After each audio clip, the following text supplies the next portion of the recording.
Hi ladies, so to help you out, I decided to show you problem 2-4, which is that second question you had to do for that homework assignment that was due on Friday.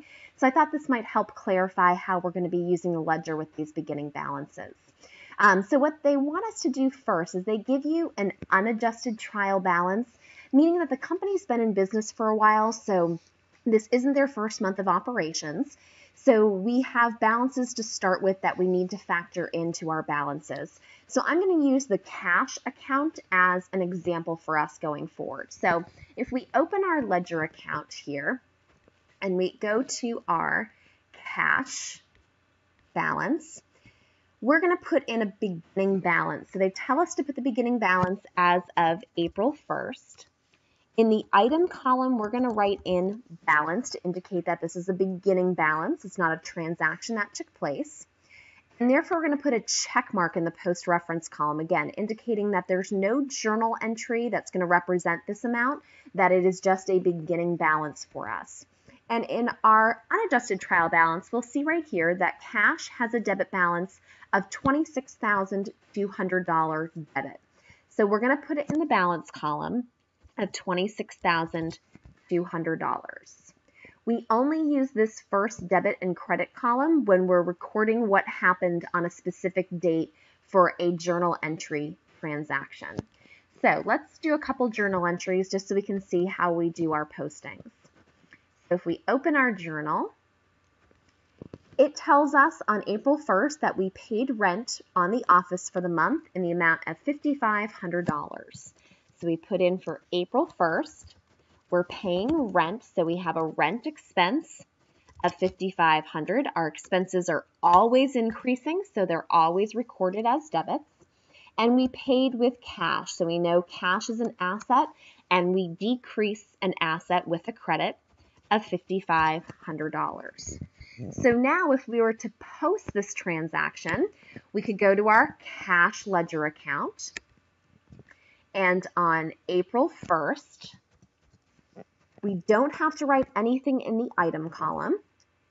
In the post-reference column, we are going to reference the page that this journal entry occurred on. And right here, they told us that we're using page 18. So we're going to put a post-reference of 18.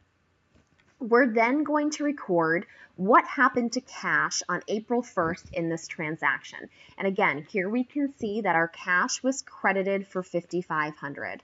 So right in this first credit column, we're going to write $5,500.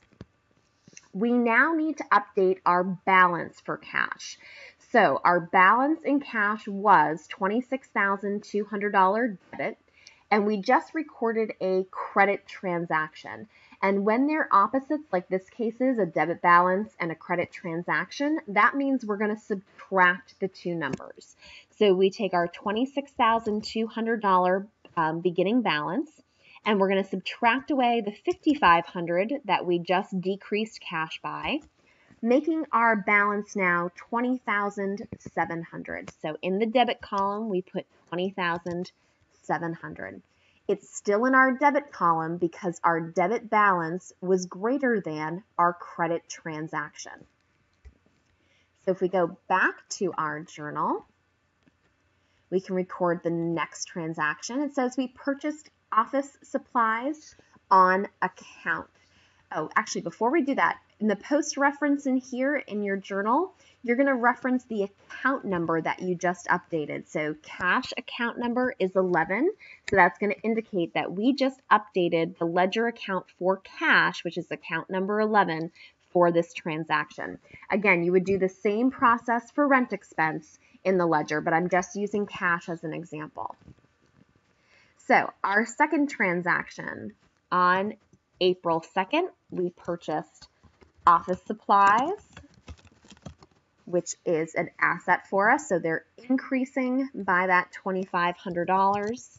And they told us that we purchased it on account, meaning it's accounts payable that's going to be credited. We're going to owe $2,500 sometime in the future for the office supplies that we've purchased.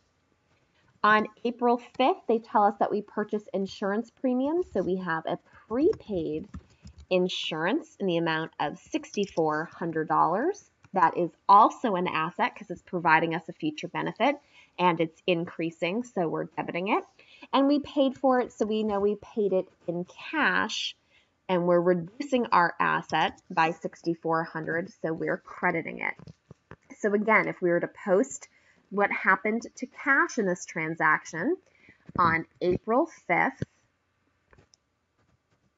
again, we don't have to put anything in the item column. On page 18 of our journal, our cash once again was being credited, and this time it's being credited for $6,400. So we journalize what happened in that transaction here, and now we need to again update our balance. So we had $20,700 as a debit balance. This was a credit transaction. Again, when they're opposites, we subtract. So we'll subtract away $6,400, leaving us with $14,300 as a balance as of the end of April 5th. And we just updated account number 11. On April 10th, they tell us that we've received cash from clients on account in the amount of $52,800. So we're receiving cash, so our cash is increasing by the $52,800. And they told us that we're receiving it from clients on account, meaning that we're not providing them services this day. We actually provided them services previously, and they're finally paying us for the amount that they owed to us. So we're reducing our accounts receivable account, that kind of holding place for cash that we have. So again, using cash as an example, here on April 10th, on page 18 of our journal, this time our cash was debited for $52,800, so we would debit it for $52,800. We had a debit balance of $14,300. We just debited the account for another $52,800. When they're the same, in this case they are, it's a debit balance and a debit transaction, we're going to add the two together. So we're going to add $52,800 to our balance, giving us a balance of $67,100. And then we just updated account number 11.